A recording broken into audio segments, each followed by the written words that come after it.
60 degree. If the tower is 72 metre high, find the height of the building. बहुत ही आसान सवाल है। बोला है कि the angle of elevation of building from the foot of tower is 30 degree and the angle of elevation of top of the tower from the foot of the building is 60 degree. Tower की height 72 है, building की height पूछी है, सारा option 72 से कम है।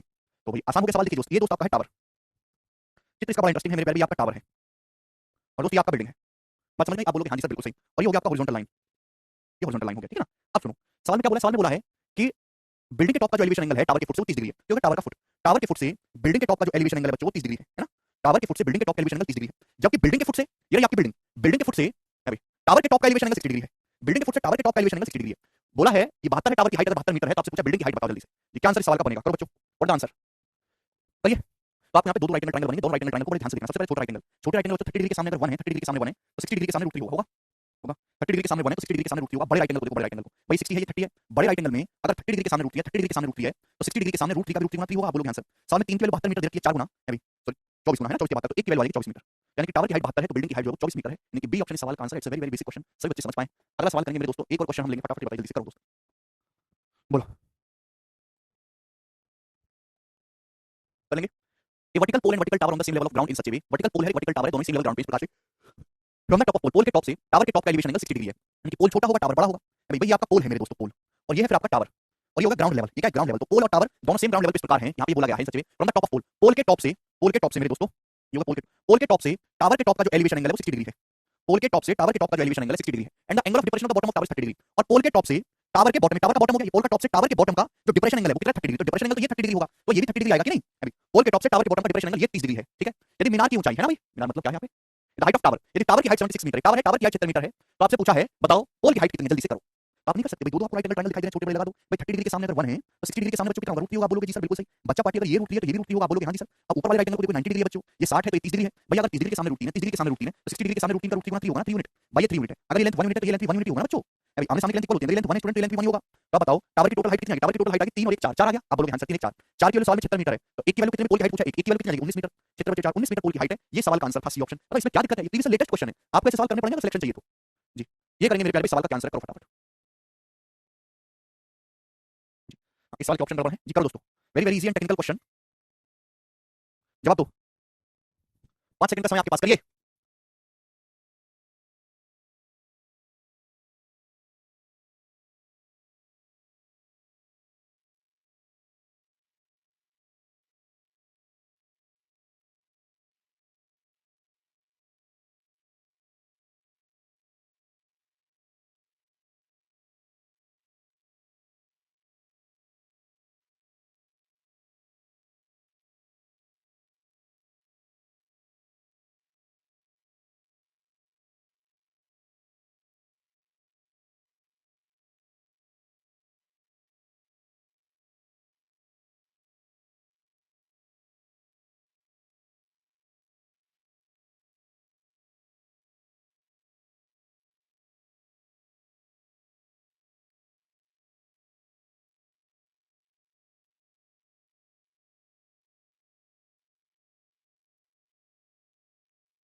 बताते हैं।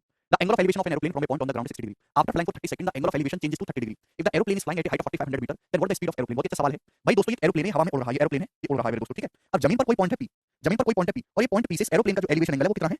वो 60 डिग्री है, ठीक है। आप बोलोगे जी सर कोई दिक्कत नहीं।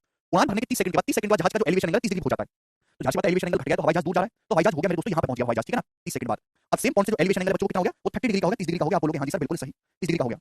आपसे पूछा बताओ हवाई जहाज की स्पीड क्या है? यानी कि हवाई जहाज को यहाँ से यहाँ तक पहुंचने में जो समय लगा है बच्चों, यहाँ से यहाँ तक पहुंचे वो 30 सेकंड का समय लगा है। हवाई जहाज जमीन से कितनी ऊंचाई पर उड़ रहा है? 4500 मीटर की ऊंचाई पर हवाई जहाज उड़ रहा है, 4500 मीटर की ऊंचाई पर। आप सुनो, पहले वाले ट्रायंगल को देखो, 60 डिग्री है। अगर 60 डिग्री के सामने 4500 मीटर है तो 30 डिग्री के सामने कितना होगा? 30 डिग्री के सामने होगा 4500 बटे √3, 4500 बटे √3 यानी कि 1500 मीटर। आप बोलोगे जी सर। अब बड़े वाले राइट एंगल को देखो, अभी ये लेंथ कितनी है? हवाई जहाज तो 4500 मीटर की हाइट पर ही उड़ रहा है ना जमीन से। 30 डिग्री के सामने 4500 मीटर है, 30 डिग्री के सामने 4500 तो 60 डिग्री है। 60 डिग्री के सामने कितना आएगा? 60 डिग्री के सामने आएगा 4500 √3 मीटर। तो मेरे दोस्तों ये लेंथ कितनी आ गई? जवाब तो ये लेंथ कितनी आ गई? तो आपका जवाब होगा सर ये लेंथ होगी जी 4500 √3 में से 1500 √3 माइनस करिए 3000 √3 मीटर, 3000 √3 मीटर की डिस्टेंस हो गई। हो गई। ये हवाई जहाज ने कितने सेकंड में कवर किया? 30 सेकंड में, ठीक है ना। हवाई जहाज जो है उड़ान भरता है 30 सेकंड, हवाई जहाज यहाँ से कितने समय पहुंचा? 30 सेकंड। तो 30 सेकंड हवाई जहाज ने डिस्टेंस कवर की है। हवाई जहाज की स्पीड का डिस्टेंस बटे टाइम ये आ जाएगा, 30 से 3000 100 बार कट जाएगा। तो हवाई जहाज की स्पीड है वो 100 √3 मीटर पर सेकंड है, और यही इस क्वेश्चन का आंसर है। मुझे लगता है सभी बच्चों को बात समझ में आ गई होगी। It's very basic question. जरा दो राइट एंगल है, दोनों राइट एंगल ट्रायंगल में अलग अलग ऑब्जर्व करना है। 30 डिग्री के सामने 1 है तो 60 डिग्री के सामने √3। हाँ जी, क्वेश्चन कब का हो गया? अगला सवाल ये बताओ जल्दी से फटाफट।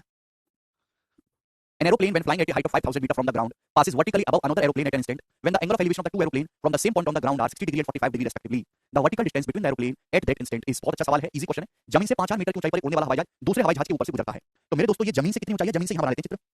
जमीन से 5,000 मीटर की ऊंचाई पर एक हवाई जहाज उड़ रहा है, कितनी ऊंचाई पर 5,000 मीटर की ऊंचाई पर दोस्तों यहाँ पर एक हवाई जहाज उड़ रहा है। तो ये जो हवाई जहाज है एक दूसरे हवाई जहाज के ऊपर से गुजरा, दूसरे हवाई जहाज के ऊपर से ना, ये पूरी लेंथ आपकी 5,000 मीटर है, 5,000 मीटर की ऊंचाई पर एक हवाई जहाज उड़ रहा है। ये जो हवाई जहाज दूसरे हवाई जहाज के ऊपर से गुजरा, ठीक है। अरे 4500 को रूट 3 से भाग करेंगे 1500 रूट 3 नहीं आएगा, पागल है यार, बिल्कुल मूर्ख आदमी आप लोग। अब जमीन पर एक पॉइंट है, जमीन पर कोई पॉइंट है, उससे दोनों हवाई जहाज के एलिवेशन एंगल उन्हें कौन 60 45 है। तो ये हवाई जहाज के बारे में पहले इन्फॉर्मेशन दी गई है, इसका एलिवेशन एंगल 60 डिग्री है और इसका जो एलिवेशन एंगल है 45 डिग्री 45 डिग्री। तो आपसे पूछा दोनों हवाई जहाज के बीच की दूरी क्या है, तो क्या आप नहीं निकाल सकते दोनों हवाई जहाज के बीच की दूरी भाई साहब हैं। बड़े वाले ट्रायंगल को ध्यान से देखो, बड़े वाले राइट एंगल ट्रायंगल को 60 डिग्री के सामने 5,000 है, 60 डिग्री के सामने 5,000, 30 डिग्री 30 डिग्री। ये बड़े वाले ट्रायंगल भी आपको लेंथ दे रखी है, 60 डिग्री के सामने 5,000 है, 30 डिग्री के सामने कितना होगा 5,000 बटे रूट 3। आप बोलोगे सर नीचे वाले राइट एंगल को देखो 90 डिग्री, ये 45 है, ये 45 डिग्री के सामने 5,000 बटे रूट 3 है, तो 45 डिग्री के सामने ये भी 5,000 बटे रूट 3 मीटर होगा। आप बोलोगे हां जी सर बिल्कुल सही, 45 डिग्री के सामने 5,000 बटे रूट 3 है, तो 45 डिग्री के सामने ये भी 5,000 बटे रूट 3 होगा। तो दोनों हवाई जहाज के बीच की दूरी क्या माइनस कर देंगे, अभी 5,000 में से 5,000 बटे रूट 3 को माइनस करेंगे, तो कौन सा ऑप्शन आएगा मेरे प्यारे भाई, 5,000 कॉमन 1 - 1 बटे रूट 3, यानी कि सी ऑप्शन इस सवाल का आंसर है, खत्म। ठीक है भाई, 5,000 कॉमन और ब्रैकेट में 1 - 1 बटे रूट 3, तो सी ऑप्शन इस क्वेश्चन का आंसर है। पता नहीं डी कैसे बता रहा है वाला, कौन सा नशा करता है ये। अगला सवाल करेंगे, सवाल नंबर आपके सामने आएगा दोस्तों 53। मुझे नेक्स्ट ईयर कितनी वैकेंसी आएंगी सीजीएल की, नेक्स्ट ईयर भी सीजीएल की ठीक ठाक वैकेंसी आएंगी मेरे दोस्तों की, जहां तक मेरे को इन्फॉर्मेशन मिली है। देखो इस साल जो वैकेंसी ज्यादा आई थी वो चुनाव की वजह से आई थी ना, अदरवाइज इतनी ज्यादा वैकेंसी एक बार में देने का कोई मतलब नहीं बनता गवर्नमेंट को, सीधी सी बात है। लेकिन इस बार भी जो वैकेंसी 2030 का जो पेपर होने वाला वैकेंसी इसमें ठीक ठाक आएंगी, इतनी ना पहुंचे लेकिन अच्छी वैकेंसी आएगी। क्यों, क्योंकि रिटायरमेंट के लोगों की भर्ती को भरा जा रहा है इस बार, समझे। गवर्नमेंट कह रही है नई तेज तरह लड़कों को लाओ, जो लोग बूढ़े हो चुके हैं, जिनको कंप्यूटर चलाना नहीं आता है उनको रिटायर करो, या जो रिटायर हो चुके हैं उनकी वैकेंसी खाली हो चुकी है उनको भरो। ये बताओ जल्दी से, ये तो समझ आ गया। प्रणाम मुस्तक भाई, अभी कमेंट पढ़ने में आपका क्यों नहीं पढ़ेंगे जी बताओ। देखो ये क्वेश्चन सभी बच्चों ने किया होगा है ना, क्योंकि ये एक ऐसा सवाल है जिसको बिना करे बच्चा 9वीं क्लास पास ही नहीं कर सकता। आप करो सर हम तो बिना 9वीं क्लास करी पास हो गए चलो कोई बात नहीं, तुम्हारा टैलेंट अलग है। The top of a broken tree touches the ground at an angle of 60 degree and at a distance of 45 metre from the base of the tree. The total height of the tree before it's broken was, answer जो है वो approx decimal में आपको बताना है। भाई एक आपके पास पेड़ है, समझने की कोशिश करेगा मेरे दोस्त, पेड़ है, गोरा पेड़ था दोस्त, है ना, पेड़ बढ़िया था। अब हुआ क्या मेरे दोस्तों, आंधी आई और आंधी में ये पेड़ का जो शीर्ष है, पेड़ टूट गया, उसका जो शीर्ष है 60 डिग्री के कोण पर पेड़ के आधार से 45 मीटर की दूरी पर जमीन को छूटा। आंधी आई, आंधी आने की वजह से पेड़ यहाँ से मेरे दोस्तों ब्रेक हो गया, और ये ब्रेक हो गया तो ऊपर ऐसे ऐसे लग जाएगा जमीन पे, आप बोलोगे जी सर। और जमीन से कितनी 45 मीटर की दूरी पर है ना, ये जो पेड़ का जो टॉप है, पेड़ का टॉप यहाँ तक यहाँ गया है ना दोस्तों, 45 मीटर की दूरी पर जमीन को छू रहा है, मतलब जो लेंथ है ना सेम वही लेंथ है। आंधी आई ऐसा टूट के मेरे दोस्तों ऐसे जमीन पे गिर गया, अभी 45 मीटर की दूरी पे जमीन को टच कर रहा है पेड़ का टॉप, कितने डिग्री के एंगल पर 60 डिग्री के एंगल पर, आप बोलोगे जी सर। तो बोला टूटने से पहले पेड़ की हाइट क्या थी, टूटने से पहले पेड़ की हाइट आपको निकालनी है, करो। तो राइट एंगल ट्रायंगल है, ये नहीं लगा सकते 90 है, ये 30 डिग्री है भैया। अगर 30 डिग्री के सामने 45 है बच्चों, 30 डिग्री के सामने 45 है तो 60 डिग्री के सामने कितना होगा 45 रूट 3, आप बोलोगे जी सर। और 90 डिग्री 30 डिग्री के सामने 45 तो 90 डिग्री के सामने कितना होगा 90, 30 डिग्री के सामने 1 है तो 60 डिग्री के सामने रूट 3, 90 के सामने 2 यूनिट, आ गया। आपसे टूटने से पहले पेड़ की हाइट पूछी, तो पेड़ की हाइट क्या है, पेड़ की हाइट है बच्चों ये 45 रूट 3 45 रूट 3 और ये प्लस मेरे प्यारे बच्चे भाई ये 90 है तो ये भी तो 90 है, आप बोलोगे हां जी सर ये 90 90 प्लस 90, ये पेड़ की टोटल हाइट ये नहीं होगी, आप बोलोगे हां जी सर बिल्कुल सही, ये पेड़ की टोटल हाइट होगी। अब रूट 3 का मतलब होता है 1.732, तो यहां पे रखेंगे, देखिए 45 प्लस 90 135 हो जाएगा। अब 45 की गुणा करनी है आपको 0.732 में, तो 45 का 34 45 और 44 वाला 34 आएगा आपका 33, तो एप्रोक्स 168 मीटर के आसपास पेड़ की हाइट होगी। इनकी ऑप्शन नंबर यहां पर सी करेक्ट बनता है। मुझे लगता है कि आपको बात अच्छी तरीके से समझ में आई है, इसमें कोई परेशानी नहीं। आगे चलेंगे, सवाल नंबर है 54, मोस्ट इंपोर्टेंट क्वेश्चन है, वेरी वेरी इंपोर्टेंट, जवाब देंगे दोस्तों। कई बार पेपर में आया थ्योरम की तरह, करो जल्दी से। सब आपको देता हूं 30 सेकंड का करने का, पेपर में फिगर बनाना पड़ेगा बेटा, करो।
क्या आप सवाल समझे, अंडर रूट एक्स वाई, बहुत बढ़िया। 2 points P and Q are at distance of X and Y where Y बड़ा है एक्स से respectively from the base of building and on straight line, if the angle of elevation of the top of building from point P and Q are complementary then what the height of building. देखो मेरे प्यारे भाई, हालांकि ये theorem है जो आपके सामने पूछा गया। अब देखो जो लेंथ होती है, लेंथ को किस में नापते हैं, मीटर में। ये एक्स और वाई का, एक्स और वाई भी लेंथ है, एक्स और वाई किस होगी मीटर में होगी, बिल्डिंग की हाइट भी मीटर में आनी चाहिए। अब मीटर गुणा मीटर मीटर स्क्वायर हो गया, नहीं हो सकता आंसर। मीटर बटे मीटर इसकी तो कोई यूनिट नहीं आएगी, नहीं हो सकता आंसर। मीटर बटे मीटर कोई यूनिट नहीं आएगी, नहीं हो सकता आंसर। मीटर गुणा मीटर मीटर स्क्वायर का अंडर रूट मीटर, ये एक ही ऑप्शन ऐसा है जिसकी यूनिट मीटर बनेगी, यही आंसर हो सकता है, बात समाप्त। ये वो बच्चा कर पाएगा जो फिजिक्स जानता हो, है ना। जिस बच्चे ने बचपन में अच्छी फिजिक्स करी है और एक 8 साइड वाले बच्चे में यही फर्क है कि वो सॉल्व करेगा या फॉर्मूला याद करेगा। ऐसे नहीं कि आपको बचपन की पढ़ाई का फायदा नहीं मिलता, भरपूर फायदा मिलता है आपको। ठीक, चलो सॉल्व कैसे करते हैं वो भी समझ लेते हैं कि जैसे ये बिल्डिंग है, बिल्डिंग की हाइट को मैंने मान लिया एच आपको निकालना है। तो बिल्डिंग दो पॉइंट है पी और क्यू जो कि एक्स और वाई डिस्टेंस पर है, वाई बड़ा है एक्स से, बिल्डिंग के बेस पे एक सीधी रेखा में, तो बिल्डिंग के बेस से एक स्ट्रेट लाइन पर दो पॉइंट है मेरे दोस्तों पी और क्यू, दो पॉइंट है पी और क्यू जो बिल्डिंग से एक्स और वाई मीटर की डिस्टेंस पर, यानी कि ये लेंथ मेरे दोस्तों एक्स है, अभी ये लेंथ अगर एक्स है मेरे प्यारे, तो ये लेंथ कितनी आपकी वाई है। ठीक है प्यारे बच्चे, आप बोलोगे जी सर ये लेंथ एक्स है तो ये लेंथ कितनी आपकी वाई है। ठीक है जी, अब मेरे प्यारे भाई आपसे क्या पूछा है, आपसे इन दोनों पॉइंट से पॉइंट पी और क्यू से, पॉइंट पी और क्यू से बिल्डिंग के टॉप के जो एलिवेशन एंगल है वो कॉम्प्लीमेंट्री है, कॉम्प्लीमेंट्री, आपसे बिल्डिंग की हाइट पूछी है। ठीक है भाई, तो इन दोनों पॉइंट पी और क्यू से बिल्डिंग के जब टॉप को हम देखते हैं तो जो एलिवेशन एंगल बनते हैं, एलिवेशन एंगल वो एक दूसरे के कॉम्प्लीमेंट्री, कॉम्प्लीमेंट्री एंगल का मतलब समझते हैं ऐसे दो एंगल जिनका सम 90 डिग्री, मतलब अगर एंगल थीटा है तो ये वाला एंगल 90 डिग्री माइनस थीटा होगा भाई, अगर ये वाला एंगल थीटा है तो ये एंगल कितना होगा 90 डिग्री माइनस थीटा, पी और क्यू से बिल्डिंग के टॉप के जो एलिवेशन एंगल एक दूसरे के कॉम्प्लीमेंट्री है भाई, अगर थीटा है तो एंगल कितना होगा 90 डिग्री माइनस थीटा। ठीक है, अरे 60 की जरूरी थोड़ा है विशाल, कॉम्प्लीमेंट्री है थीटा 90 माइनस थीटा, तो आपके पास दो राइट एंगल ट्रायंगल है, ये इस एंगल थीटा के लिए परपेंडिकुलर है, ये बेस है, और परपेंडिकुलर बेस में क्या रिलेशन बताता है 10, तो 10 थीटा कितना आएगा जी आपका, 10 थीटा का बच्चा आपका h/x। अब इसको देखो इस वाले राइट एंगल को, अब यहाँ पे ये क्या 90 माइनस थीटा बोलोगे जी सर, तो 10 90 माइनस थीटा क्या होगा मेरे प्यारे भाई, बड़े वाले राइट एंगल को, तो आपका जवाब होगा सर परपेंडिकुलर बटा बेस h/y। अब आप जानते हैं कि 10 थीटा दोनों गुणा करेंगे तो 10 थीटा * 10 90 माइनस थीटा कितना होता है 1 होता है, एंगल का सम 90 है तो 10 * 10 = 1, अभी 10 theta 10 90 minus theta cos theta होता है, 10 थीटा cos थीटा 1 बराबर h² / x गुणा करेंगे, अब इनकी गुणा करेंगे, मुझे थीटा को गायब करना है, तो h² = xy आ गया, तो h की वैल्यू आ गई यहाँ से √xy, तो बिल्डिंग की जो हाइट होगी वो √xy होगी, तो ये थ्योरम है, डी ऑप्शन इस क्वेश्चन का आंसर है। हाँ जी विशाल ले सकते हैं बिल्कुल, समझ में आया। आगे चलते हैं, अगला सवाल, सवाल नंबर 55 देखिएगा, एक खंबे के आधार से 75 और 48 मीटर की दूरी पर दो बिंदुओं से खंबे के उन्नयन कोण अल्फा बीटा है, यदि अल्फा बीटा जो है मेरे प्यारे कॉम्प्लीमेंट्री है, पूरा कोण है तो खंबे की हाइट, तो आपके पास एक पोल है, पोल के बेस से 75 और 48 मीटर की दूरी पर दो पॉइंट है, उनके elevation angle alpha beta complementary है, पोल की जो हाइट आपसे पूछे तो पोल की हाइट क्या √xy, √75 * 48 आप बोलोगे जी सर, तो 75 में 25 आता है, 25 * 5 3 बचेगा, 3 * 48 144, 144 * 12, तो 5 * 12 यानी कितना आएगा दोस्तों 60 मीटर, तो खंबे की जो हाइट होगी वो 60 मीटर होगी। मुझे लगता है कि आपको ये बात अच्छी तरीके से समझ में आई है। आगे चलेंगे, सवाल नंबर स्टूडेंट आपके सामने यहाँ पर 56, जवाब दो इस क्वेश्चन का क्या आंसर है जल्दी से, वो थोड़ा आपको डायरेक्ट याद होनी चाहिए तो ही आप पेपर में सवाल डायरेक्ट कर पाएंगे। 56 57 दोनों ही बड़े इंपॉर्टेंट सवाल हैं और प्रेम भाव से आपको करने हैं। Find the height of mountain, ठीक है जी, आपसे पूछा है माउंटेन की हाइट का पता लगाएं if the elevation of its top of an unknown distance from the basis 18 degree, बोला है यदि इसके आधार से किसी अज्ञात दूरी से पर्वत के शीर्ष का उन्नयन कोण 18 डिग्री है और पर्वत से 10 किलोमीटर आगे की दूरी पर उसी रेखा के साथ पर्वत के शीर्ष के उन्नयन कोण 9 डिग्री है। ठीक है ना, ये सवाल 15 30 डिग्री पर भी बन सकता है, जैसे सवाल यहाँ पे 18 9 पे सेट किया 15 30 पर भी बन सकता है। तो जैसे भी आपके पहाड़ है, बहुत अच्छा क्वेश्चन है, दिस इज योर पहाड़, आपसे पूछे इस पहाड़ की हाइट कितनी है, क्लियर है, अब पहाड़ के बेस में एक लाइन जा रही है मेरे दोस्तों, इस लाइन पर कोई पॉइंट है, इस लाइन पर कोई पॉइंट है P, और इस पॉइंट से पहाड़ का मेरे दोस्तों जो एलिवेशन एंगल है प्यारे बच्चे वो कितना है 18 डिग्री 18 डिग्री। अब पहाड़ से 10 किलोमीटर आगे की दूरी जाने पर एलिवेशन एंगल 9 डिग्री हो जाता है, अब एलिवेशन एंगल घट गया तो आप इधर आए होंगे 10 किलोमीटर पहाड़ से आप दूर की तरफ आए होंगे, यहाँ पहुंचे क्यों पे, अब पहाड़ के टॉप का जो एलिवेशन एंगल है बच्चों, एलिवेशन एंगल वो 9 डिग्री हो गया, 9 डिग्री आप बोलोगे हाँ जी सर 9 डिग्री हो गया। पूछा पहाड़ की हाइट क्या है स्टूडेंट, जवाब दो पहाड़ की हाइट कैसे निकालेंगे, बहुत अच्छा सवाल है। तो पहाड़ है नबी, पहाड़ से कुछ दूरी पर एक पॉइंट है, वहां से पहाड़ के टॉप एलिवेशन एंगल 18 डिग्री है, पहाड़ से 10 किलोमीटर दूर की ओर जाने पर एक पॉइंट है, वहां से पहाड़ के टॉप एलिवेशन एंगल 9 डिग्री है, पहाड़ की हाइट आपसे पूछी है, पर्वत की ऊंचाई करो।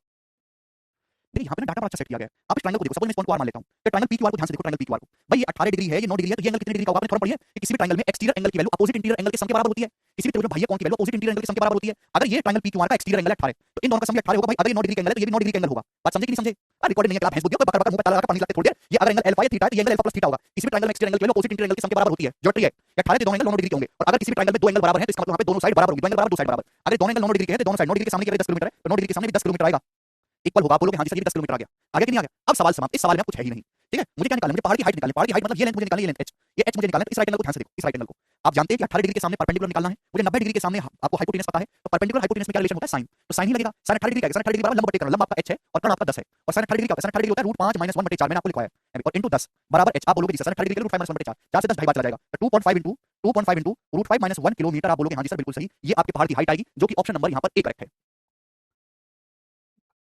नहीं बेटा,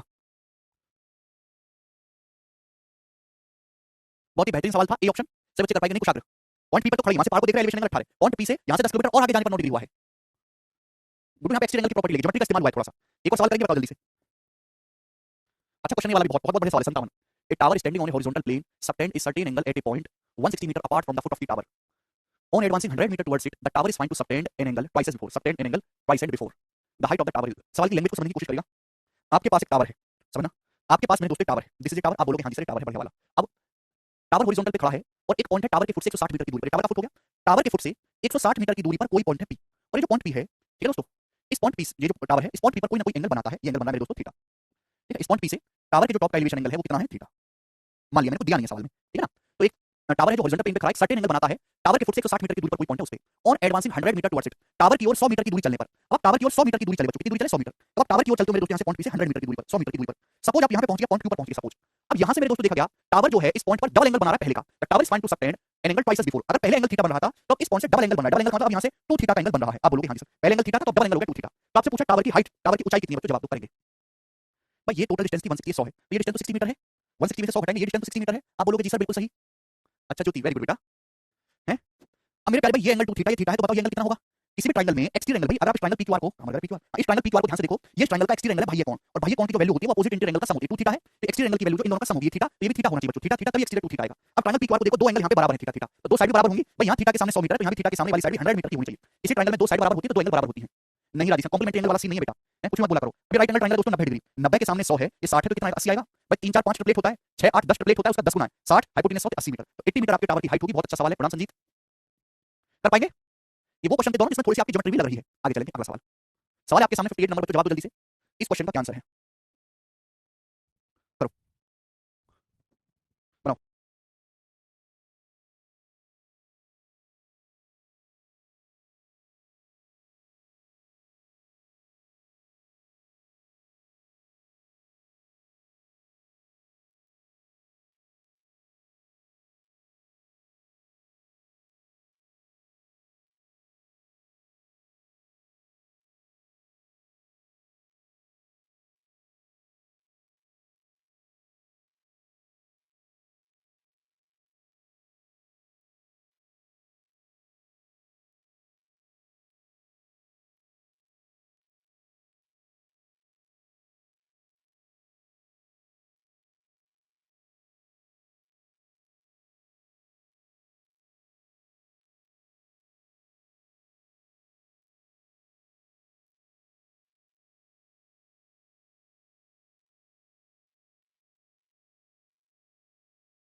नहीं आया आप लोग आंसर?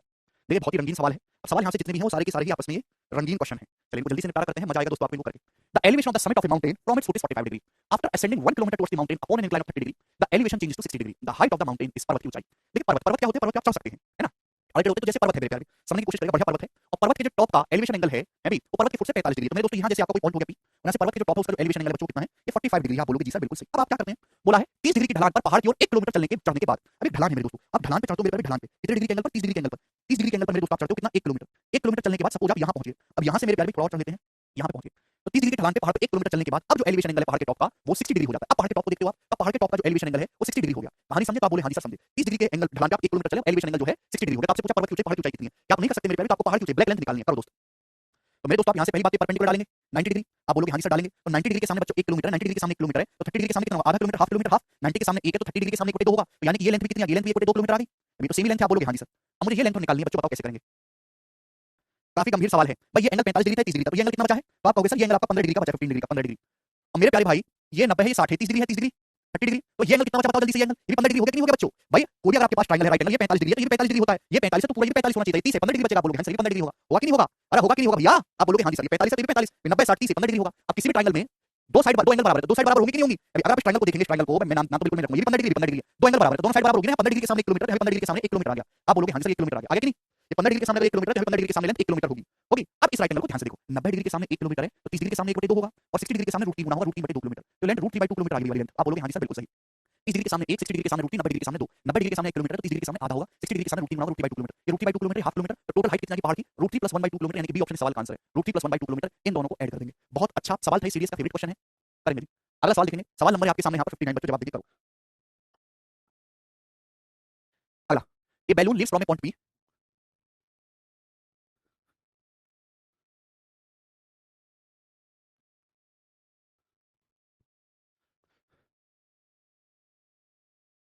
नहीं मालूम, जब कुछ ना बोला जाए तो हमेशा एक साइड लेते हैं। देखो ये बहुत इंपॉर्टेंट सवाल है, गुब्बारे वाले दो क्वेश्चन कराऊंगा, ये इजी वाला थोड़ा सा अच्छा सवाल है। पॉइंट पी से गुब्बारा ऊपर की ओर उड़ता है जो एक समान गति से बढ़ता है। 6 मिनट के बाद पॉइंट पी से 450 मीटर की दूरी पर एक ऑब्जर्वर दिखता है कि गुब्बारे का एलिवेशन एंगल 60 डिग्री है। मान लें कि ऑब्जर्वर और पॉइंट पी एक ही लाइन पर है, तो गुब्बारे की स्पीड आपसे पूछे मीटर पर सेकंड में। अब सुनो मेरे दोस्त, ये पॉइंट पी है, अब यहाँ से गुब्बारा छोड़ा गया, गुब्बारा गुब्बारा छोड़ा, सपोज 6 मिनट के बाद गुब्बारा यहाँ पहुंच गया, यहाँ से गुब्बारा छोड़ा आपने, गुब्बारा छोड़ा दिया मैंने, सपोज 6 मिनट के बाद गुब्बारा यहाँ पे पहुंच गया। अब इस पॉइंट पी से कितना 450 √3 मीटर की दूरी पर एक ऑब्जर्वर है, एक बंदा है 450 √3 मीटर की दूरी पर, उसने देखा 6 मिनट लगा, यहाँ पे टाइम दिया हुआ, पढ़ा करो सवाल को बेटा, पढ़ा करो, पढ़ लिया करो कभी है। 6 मिनट के बाद पॉइंट पी से 450 √3 मीटर की दूरी पर एक ऑब्जर्वर है, उसने देखा इस गुब्बारे का जो एलिवेशन एंगल है वो 60 डिग्री है। तो बताओ गुब्बारे की स्पीड कितनी है, स्पीड क्या होता है डिस्टेंस बटे टाइम, टाइम आपको दिया हुआ है, पहले ये तो निकालो कि 6 मिनट में गुब्बारा डिस्टेंस कितना गया। तो मेरे प्यारे भाई ये 90 डिग्री आप बोलोगे जी सर, ये 30 डिग्री, अगर 30 डिग्री के सामने यहाँ पे 450 √3 है तो 60 डिग्री के सामने कितना होगा, 450 √3 का भी √3 गुना 450 √3 √3 450 1350 मीटर, ये लेंथ 1350 मीटर होगी, यानी कि गुब्बारा 6 मिनट में 1350 मीटर गया है।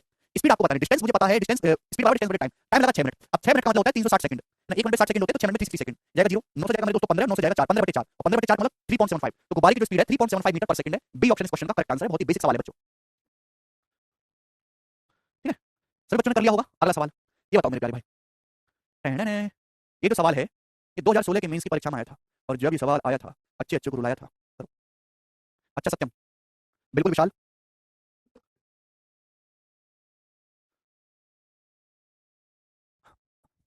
कल से हमारे मेंस बैच के एडमिशन शुरू हो रहे हैं दोस्त। मेंस का जो हमारा प्रैक्टिस बैच आ रहा है ना सीजल का, तो आपकी जानकारी में कोई किसी स्टूडेंट का प्री क्लियर हुआ वो कम समय में, भाई आपका जो बैच चल रहा है 0 to 0 pre plus mains level है, वो बच्चे जो हमसे किसी कारणवश प्री नहीं पढ़ पाए हैं और केवल प्रैक्टिस करना चाहते हैं, उनके लिए तो कोई बच्चा है जो मेंस लिख रहा है, मेंस का एग्जाम देना है उसे, तो आप उसको सजेस्ट करिएगा। सीएचएसएल में भी मेंस आ चुका है, सीएचएसएल और सीजीएल का सिलेबस सेम ही है, बिल्कुल पैटर्न भी लगभग सेम हो चुका है। तो सीएचएसएल का जो बच्चा पेपर देना चाहता है तो आप उनसे भी बोलिए कि वो कैरियर एप्लीकेशन से जुड़े, बेहतर कंटेंट में मिनिमम फीस में, समय बर्बाद नहीं करते हम लोग किसी का भी। हाँ सौरभ,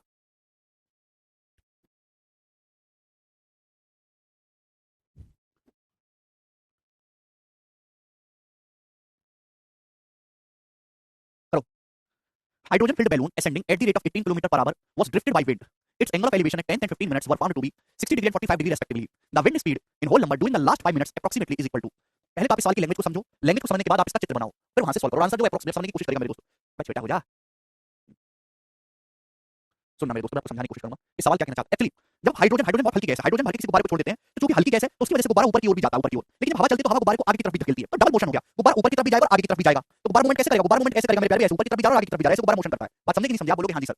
तो हाइड्रोजन से भरा हुआ बैलून है जो 18 kilometre per hour ascending at the rate of 18 kilometre per hour was drifted by wind, जो 18 किलोमीटर पर आवर की दर से ऊपर उड़ रहा है, वो गुब्बारा ऊपर की स्पीड से जा रहा है, 18 किलोमीटर पर आवर की स्पीड से ऊपर की ओर जा रहा है, उसको विंड ने ड्रिफ्ट कर दिया ना, हवा से इधर-उधर हो गया। इसका जो एलिवेशन है 10 और 15 मिनट में है ना, 10वें मिनट और 15वें मिनट में हमने ऑब्जर्व किया, तो इसका जो एलिवेशन एंगल है वो 60 डिग्री और 45 डिग्री रेस्पेक्टिवली। तो हवा की स्पीड बताओ होल नंबर्स में लास्ट 5 मिनट में एप्रोक्सीमेटली लगभग कितनी है? एप्रोक्सीमेटली लास्ट 5 मिनट में हवा की स्पीड कितनी है? तो भाई जैसे सपोज हमने यहां से गुब्बारा छोड़ा, और 10वें मिनट में सपोज गुब्बारे की पोजीशन यहां है, 10वें मिनट में, सपोज 10वें मिनट में 10th मिनट में गुब्बारे की जो पोजीशन है वो यहां पे है, और जमीन पर एक दोस्तों पॉइंट पी है, और पॉइंट पी से आप देखते हो दोस्त, तो गुब्बारे का जो एलिवेशन एंगल है वो कितना देखा गया है?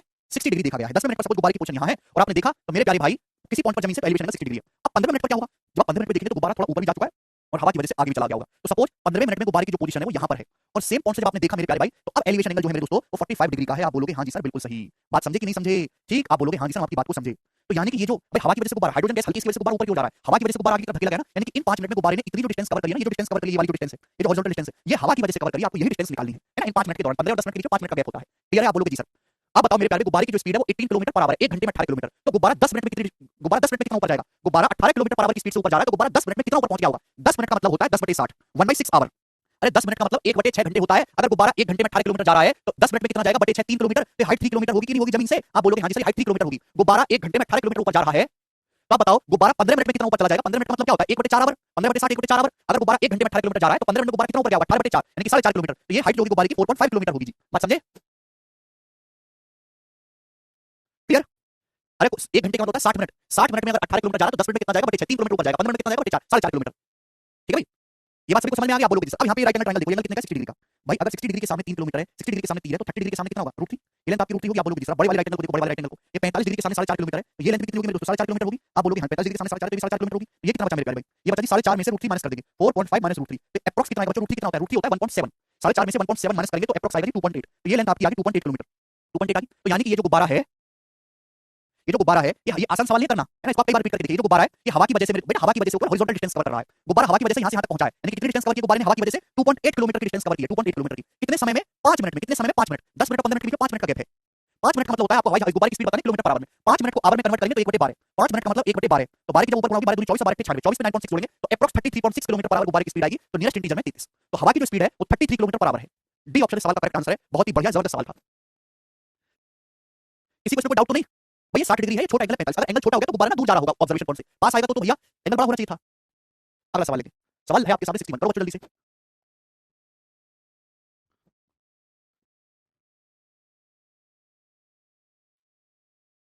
अरे एक बार और समझाने से कुछ नहीं होगा, घर पे जाके तसल्ली से दोबारा पढ़ो, दोबारा चित्र बनाओ, दोबारा कलम उठाकर खुद से करो, होगा। अगला सवाल बनाओ।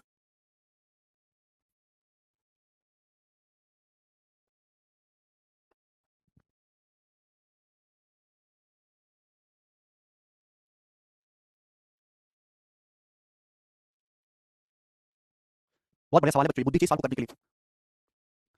A spherical balloon of radius r subtend an angle 60 degree at the eye of the observer. If the angle of the elevation of its center is 60 degree and h is the height of the center of balloon, which one of the following is correct? h और r के बीच relation बताना है। अब सुनो मेरे दोस्तों, छोटा कर दे रहा हूं सवाल को। रेडियस आर का एक गोलाकार गुब्बारा है जो एक ऑब्जर्वर की आंख पे 60 डिग्री का एंगल बनाता है। तो एक गुब्बारा है, गुब्बारे की रेडियस कितनी है आर, गुब्बारे की रेडियस आर है, तो एक ऑब्जर्वर की आंख पे 60 डिग्री का एंगल बनाता है। इस बात का क्या मतलब, जैसे आंख है तो एक आदमी इस गुब्बारे को देखता है दोस्त, है ना, तो भाई आंख से जब इस गुब्बारे को देखेगा तो आंख पे कितना एंगल बनता है, 60 डिग्री का एंगल बनता है। तो भाई यहां से मेरे प्यारे भी आप देखोगे किस तरीके से इसको टच करती हुई निकलेगी लाइन है भाई, यहां से और मेरे दोस्तों ये, तो ये गुब्बारा और एक ऑब्जर्वर की आंख पे 60 डिग्री का एंगल बनाता है। तो ये जो एंगल है दोस्तों ये 60 डिग्री का होगा। बात समझ में आई इस प्रकार से, क्लियर। अब इसके केंद्र का उन्नत कोण 60 डिग्री, गुब्बारे का सेंटर है, बोला है इसके सेंटर का जो एलिवेशन एंगल है, सेंटर का जो एलिवेशन एंगल है वो 60 डिग्री है। मेरे दोस्तों ये होगी हॉरिजॉन्टल डिस्टेंस और ये होगी हाइट, ये होगी हॉरिजॉन्टल डिस्टेंस, ये होगी इसकी हाइट। तो बोला है इसके सेंटर का जो एलिवेशन एंगल है 60 डिग्री है मेरे दोस्तों, ये सेंटर है गुब्बारे का, एलिवेशन एंगल 60 डिग्री है। तो यहां से जब आप इसको देखते हैं मेरे प्यारे भाई, इस सेंटर का जो एलिवेशन एंगल है ये 60 डिग्री है, ये एंगल 60 डिग्री, आप बोलोगे जी सर बिल्कुल सही। गुब्बारे की ऊंचाई h है, गुब्बारे के केंद्र की ऊंचाई h है, तो गुब्बारे के जो केंद्र की हाइट है वो h है, गुब्बारे की जो रेडियस है वो r है, गुब्बारे की रेडियस r है मेरे दोस्तों। तब आप इसको यहां से मिलाएंगे, ये तो गुब्बारे की रेडियस होगी 90 डिग्री, टेंजेंट और रेडियस कुछ 90 डिग्री का एंगल होगा r। तो क्या रिलेशन है h और r के बीच? अरे बिल्कुल बेसिक सही है, कम से कम चित्र तो बनाना शुरू करो, क्या बेसिक है इसमें। एक चीज बताना चाहते हैं कि जैसे आपका कोई सर्कल है, यहां से आप इसको देखेंगे और सेंटर से अगर आप इसको मिलाएंगे तो आधा आधा हो जाता है एंगल, ये थीटा है तो ये भी थीटा हो जाएगा हाफ, जैसा चित्र ऊपर है वैसा ही नीचे है भाई। हर किसी को दिमाग में दिया भगवान ने साल को समझने लायक, ठीक है ना, बचपन में तो पढ़ाई करी बिल्कुल भी, एक बार रिपीट कर दो 15 20 बार पढ़ा करो आप। अगर टोटल एंगल 60 है तो हाफ एंगल कितने का होगा, 30 डिग्री का होगा, 30 डिग्री का एंगल कितने डिग्री का होगा, 30 डिग्री का 30 हो जाएगा कि नहीं भाई। अगर टोटल एंगल गुब्बारा आप पे कितना एंगल बना रहा है, गुब्बारा आप पे 60 डिग्री का एंगल बना रहा है, तो हाफ होना चाहिए 30 डिग्री का। चित्र पाओ, चित्र एक गुब्बारा है, गुब्बारा एक आदमी की आंख पे 60 डिग्री का एंगल बना लिया। गुब्बारे के सेंटर का एलिवेशन एंगल 60 है, ये जमीन होगी हॉरिजॉन्टल लाइन, सेंटर को मिलाया ऑब्जर्वर की आंख से, तो सेंटर का एलिवेशन एंगल ये भी 60 है। सेंटर की जो हाइट है वो जमीन से वो h है, h और r के बीच रिलेशन बताना है ना। ये करो दोस्त, सबसे पहले अगर 60 डिग्री के सामने h है, 60 डिग्री के सामने h है, तो ये कितना है दोस्त 30 डिग्री। आप मुझे बताओ दो राइट एंगल दिखाई दे रही है, ये राइट एंगल दिखाई दे रहा है, राइट एंगल दिखाई दे रहा है, दोनों में ये लेंथ कॉमन है, इसी कॉमन लेंथ पे हम लोग काम करेंगे। अब सुनना, 60 डिग्री के सामने h है तो 30 डिग्री के सामने होगा जी h बटे रूट 3, h बटे रूट 3, और 90 डिग्री के सामने होगा दुगना 2h बटे रूट 3। आप बोलोगे जी सर ये जो लेंथ है 2h बटे रूट 3 होगी, 2h बटे रूट 3 होगी। 60 डिग्री के सामने h है, 30 डिग्री के सामने h बटे रूट 3, 90 डिग्री के सामने दुगना 2h बटे रूट 3। अब ऊपर वाले राइट एंगल को देखो, 30 डिग्री के सामने r है, 30 डिग्री के सामने r है तो 90 डिग्री के सामने कितना होगा, 30 डिग्री के सामने r है तो 90 डिग्री के सामने 2r होगा, 2r। तो दिस शुड बी इक्वल होना चाहिए, आप बोलोगे हां सर इक्वल होना चाहिए, 2 से 2 कट जाएगा, h की वैल्यू कितनी आई, h की वैल्यू आ गई √3r। ये इस क्वेश्चन का आंसर है, ऑप्शन नंबर सी करेक्ट है। बड़ा बेसिक सवाल था, जिस बच्चे को 30 60 90 याद है, दो अलग-अलग राइट एंगल थे, एक ये और एक ये, दोनों में हाइपोटेनस कॉमन है, मैंने हाइपोटेनस की वैल्यू निकाली और उसको इक्वल कर दिया, खत्म। अगला सवाल, सवाल है आपके सामने 62 नंबर, करो।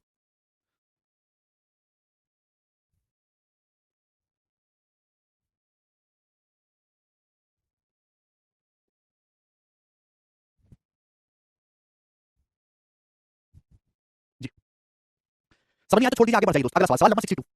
ये जो क्वेश्चन है हर एक बच्चे ने सॉल्व किया है बचपन में, ठीक है, ये सवाल पेपर में कई बार आता है, बार-बार आता है। मैं आपको सजेस्ट करूंगा कि आप इसका फॉर्मूला याद कर लो, बेस्ट रहेगा, इसको प्रूफ करना पॉसिबल नहीं है, ठीक है ना। झील वाला सवाल ध्यान से समझने की कोशिश करिएगा कि क्वेश्चन है क्या, प्यार से समझिएगा।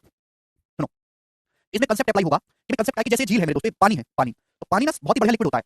पानी के ऊपर कोई ऑब्जेक्ट जितनी हाइट पर होगा उसकी परछाई भी पानी के अंदर उतनी गहराई बनेगी। जैसे पानी के किनारे कोई पेड़ लगा है, पेड़ पे है केले, तो पानी से कोई ऑब्जेक्ट जितनी हाइट पर होगा उसकी परछाई भी पानी के अंदर उतनी ही गहराई पर बनती है। ये सिंपल सा कंसेप्ट है, ये ध्यान रखना है आपको। समझ में आया? आप बोलोगे हां जी सर समझ में आया।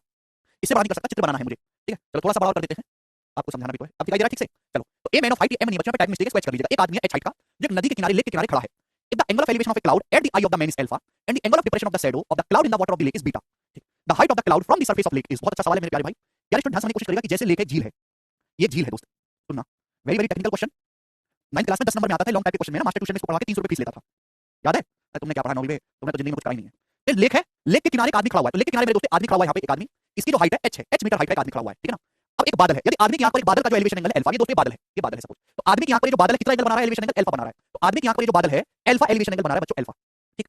और बोला कि पानी में जो बादल की शैडो है, पानी में जो बादल की शैडो उसका डिप्रेशन एंगल बीटा है। भाई पानी की जो है अभी इस बादल की जो है पानी में शैडो भी बनेगी ना, अभी आप बोलोगे आंसर यहाँ इसकी शैडो भी बनेगी, ठीक, आप बोलोगे जी बहुत बढ़िया। तो पानी में इस बादल की शैडो भी बनेगी, उस शैडो का जो डिप्रेशन एंगल है, ये आदमी की आंख है, यहाँ पे ये आंख, अभी इसका डिप्रेशन एंगल बीटा है। आप बोलोगे हाँ जी सर, ये आपका डिप्रेशन एंगल ये बीटा है। बोलो बात समझे कि नहीं समझे? आप बोलोगे हाँ जी सर, आपकी बात को समझे। तो बादल का एलिवेशन एंगल अल्फा है, जबकि पानी में जो उसकी परछाई बनी उसका डिप्रेशन एंगल बीटा है। तो आपसे पूछा है बताओ झील की सतह से बादल की ऊंचाई कितनी है? झील की सतह ये है, झील की सतह से बादल की ऊंचाई कितनी है ये बताना है आपको। तो झील की सतह से बादल की ऊंचाई मेरे दोस्तों ये x, ये आपको बता रहा है x,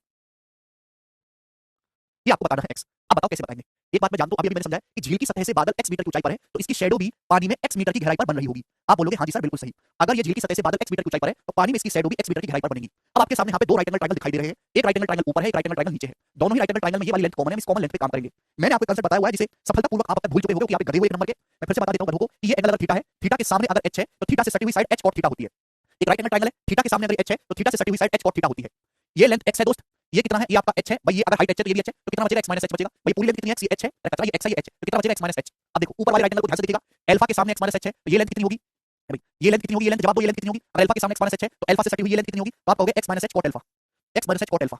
बात समझे? आप बोलोगे हां जी sir x h cot alpha. ये बताओ ये टोटल लेंथ कितनी बन गई? x h है, यहां से यहां तक की टोटल लेंथ कितनी बन गई? तो आप कहोगे सर टोटल आपका x h, ये टोटल आपका x h है कि नहीं? है कि नहीं? नीचे वाले राइट एंगल को ध्यान से देखो, नीचे वाले राइट एंगल को, बीटा के सामने x h है, अरे बीटा के सामने गधा x h है, तो बीटा से सटी हुई साइड कितनी होगी? बीटा से सटी हुई साइड होगी x h cot beta. This should be equal, beta के सामने अगर x h है तो बीटा से सटी हुई साइड कितनी होगी? x h cot beta. मुझे x का मान निकालना है, x का मान, या cot अल्फा से गुणा cot बीटा से गुणा है, तो x cot alpha x cot beta इधर ले आते हैं, x cot alpha minus cot beta equal to minus h cot alpha उधर चला जाएगा, तो h cot alpha plus h cot beta, तो h कॉमन, ब्रैकेट में cot alpha plus cot beta, ये x बराबर क्या आ जाएगा मेरे प्यारे भाई? यहाँ पर h ब्रैकेट में cot alpha plus cot beta upon cot alpha minus cot beta, तबीयत खराब होने वाला है।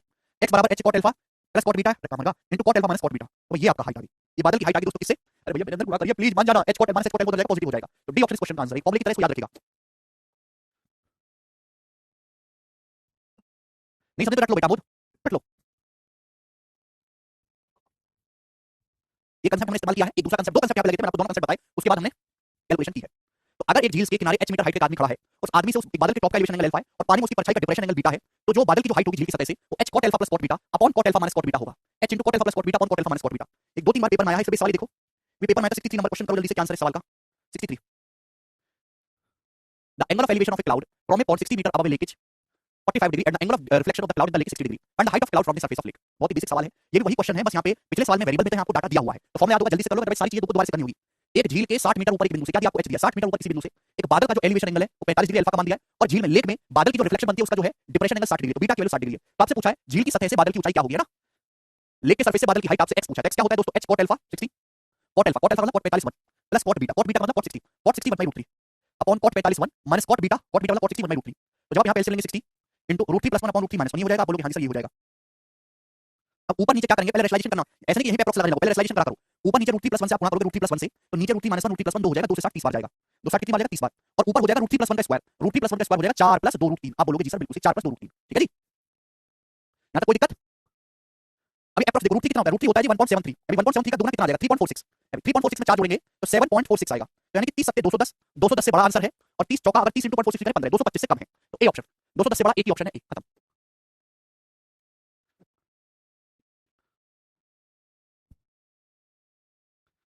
रेशनलाइजेशन परिमित क्या बेटा, अभी से नीचे √3 - 1 है, ऊपर नीचे √3 + 1 से गुणा करो, नीचे √3 - √3 + 1 2 होगा, 2 से 60 30 बार जाएगा, ऊपर √3 + 1 का स्क्वायर करेंगे, √3 + 1 का स्क्वायर 4 + 2 √3। अगला सवाल ये करिए जल्दी से, करो, बहुत बड़े सवाल है, सीधे 2018 में मन लुभावना गोरा सवाल, बताइए। On the top of a hemispherical dome of radius r, there stand a flag of height h. From a point on the ground, the elevation of top of the flag is 30 degree.